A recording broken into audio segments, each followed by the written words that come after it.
据国防部消息，9月25号8点44分，中国人民解放军火箭军向太平洋相关公海海域成功发射一发携载训练模拟弹头的洲际弹道导弹，准确落入预定海域。今天，中国军号微信公号公布了本次导弹的发射图片。9月25日8时44分，中国人民解放军火箭军向太平洋相关公海海域成功发射一发携载训练模拟弹头的洲际弹道导弹，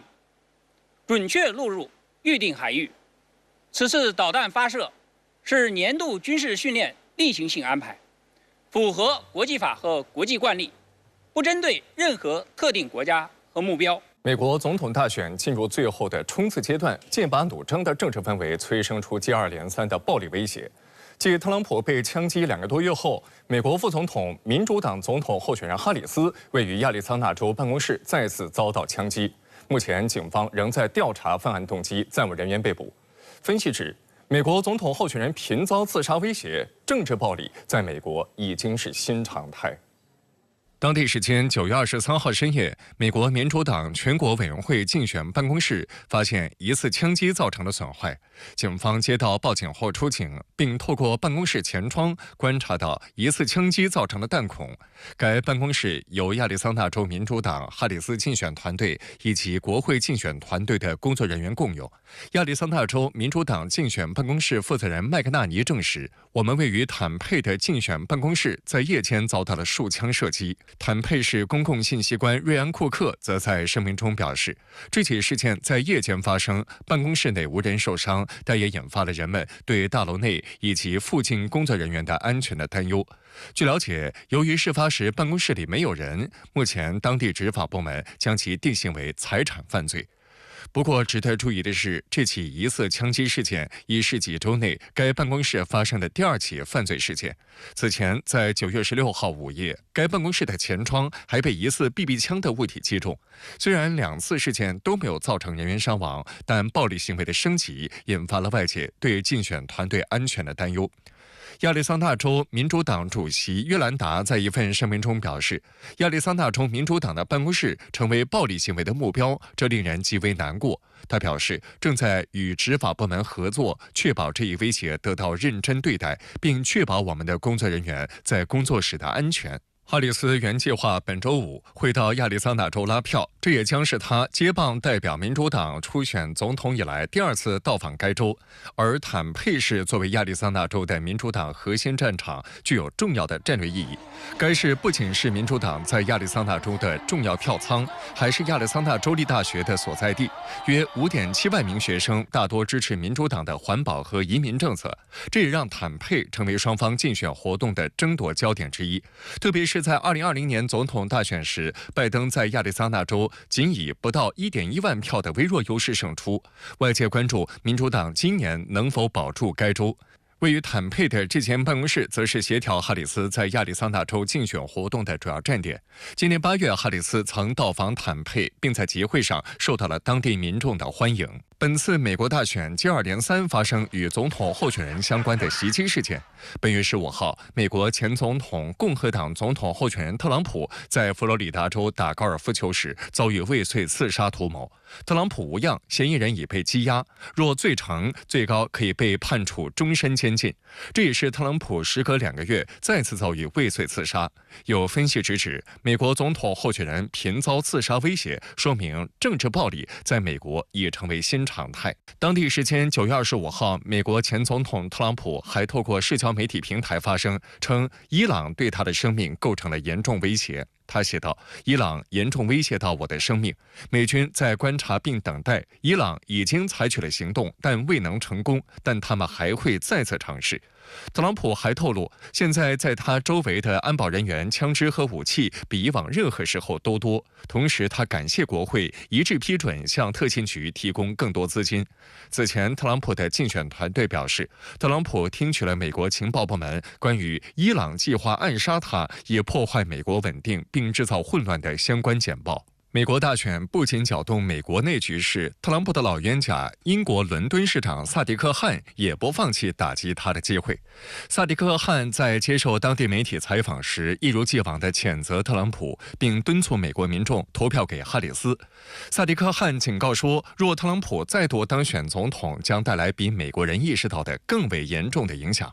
这位连任3届的伦敦市长毫不掩饰自己不是特朗普的粉丝，多年来两人一直嘴仗不断，争吵不休。特朗普还曾称这位市长是铁石心肠的失败者。Values and what you stand for are the complete opposite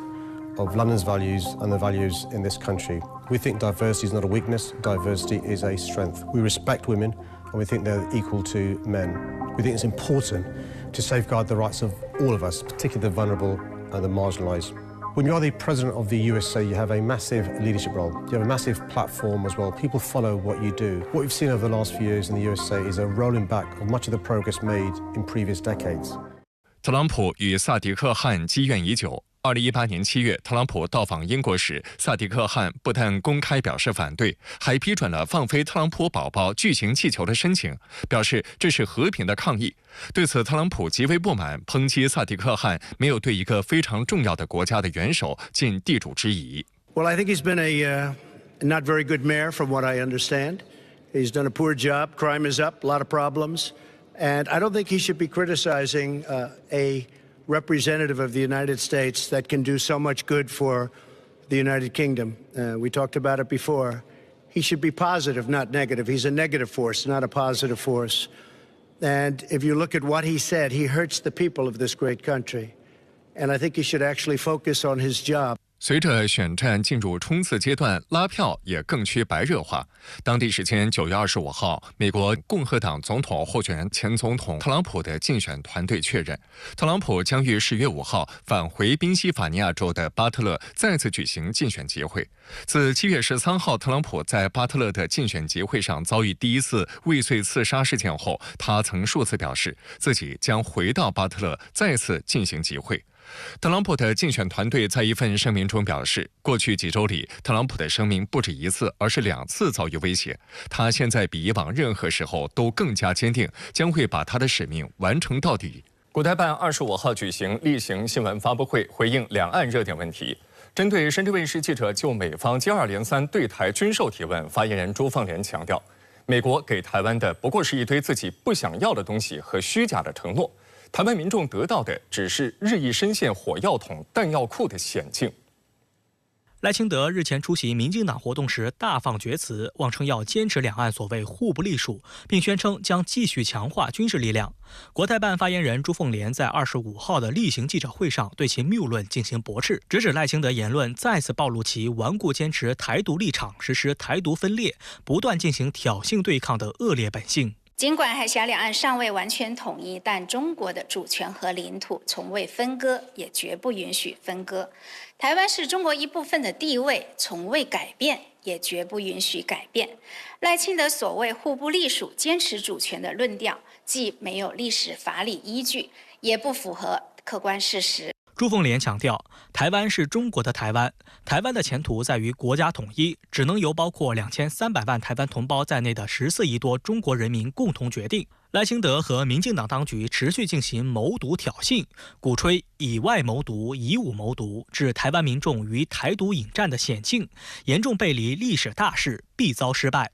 面对民进党当局谋独挑衅，大陆依法惩毒更加精准。近日，国家安全机关在官微发布起底台独网军匿名者64文章，揭露该黑客组织的真实背景是台湾资通电军下属的网络战联队网络环境研习中心。值得注意的是，这篇文章首次公开了参与网络攻击活动的3名台湾资通电军现役人员的姓名与照片，他们已被国家安全机关依法立案侦查，被岛内形容为惩毒第一枪。朱凤莲表示，面对台独分裂势力的嚣张气焰，国家安全机关忠诚履行使命，坚决予以反制，有力维护了国家安全和台海稳定，是依法惩毒的正义之举。赖清德当局口口声声说希望两岸和平发展，背地里呢却指使操纵台情报机构，对大陆实施网络攻击破坏，颠倒黑白，散布谣言，大肆的诋毁大陆的政治制度和方针政策，一味挑唆两岸对立对抗，唯恐天下不乱。这充分暴露了其打着和平的幌子，阻挠破坏两岸关系，谋求台独分裂的虚伪嘴脸和阴险本质。国台办发言人朱凤莲在应询时揭批了民进党当局一味挑唆两岸对立对抗的虚伪嘴脸。发言人还2次强调，国家安全机关予以反制是依法惩毒的正义之举。在回答深圳卫视关于美方接二连三对台军售的提问时，发言人以火药桶、弹药库2个词语，形象地表述了美国妄图以武助独，台当局幻想以武谋独将面临的严峻后果。继美国国务院本月中旬宣布一项总价值达2.28亿美元的对台军售案之后，美国政府近日正酝酿向台湾提供新一笔军事援助，总额达5.67亿美元。我们坚决反对美国同中国台湾地区开展任何形式的军事联系，坚决反对美国向中国台湾地区提供武器。无论冠以军售、军援还是融资，或是打着其他什么名号，美国给台湾的不过是一堆自己不想要的东西和虚假的承诺。实际上，美国在执行以台制华时，经常把用不上的破铜烂铁扔给台湾，把民进党当局当成冤大头。美国防部日前公布的报告显示，台湾去年12月收到美国提供的军备中有弹药过期、包装混乱、防弹背心潮湿发霉等情况。美国在台机构人员也表示，美方输台弹药像是清掉不想要的东西。对此，朱凤莲警告民进党当局，有关报告再次表明一个事实：美国任何时候都以自身利益为优先，其子随时可能成为弃子，台湾也不会例外。民进党当局为了谋台独之私利，一边忍气吞声全盘的接收美国清理的破铜烂铁，一边继续的甘当美国的提款机，大肆挥霍台湾民众的血汗钱。这不仅换不来台湾民众的安全，更会把台湾民众推向战争的险境。目前，美国积欠台湾的军火价值已达205亿美元。美国外交政策形容，美国在供应武器上的克制，让台湾陷入进退两难的防务困境。台空军前副司令张延廷就总结称，美国对台军售出现了3个现象：最新的不卖，已经付钱的就拖，给的是过期存货。据透露，去年美国军援台湾的3.45亿美元库存物品，夹杂既贵又烂，台湾还不需要的处理货，导致台当局不得不再花73万美元处理，遭到岛内舆论怒轰。